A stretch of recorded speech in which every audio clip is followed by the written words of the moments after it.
Well, I got really tired of eating dust down here in the shop.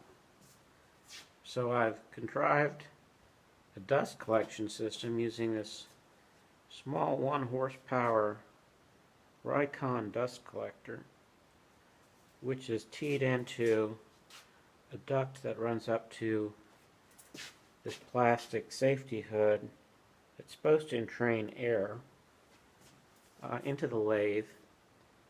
And then this blast gate here allows me to sweep sawdust up without making too much of an aerosol out of it. So, shop's all cleaned up and ready for a project. I had to do this because I started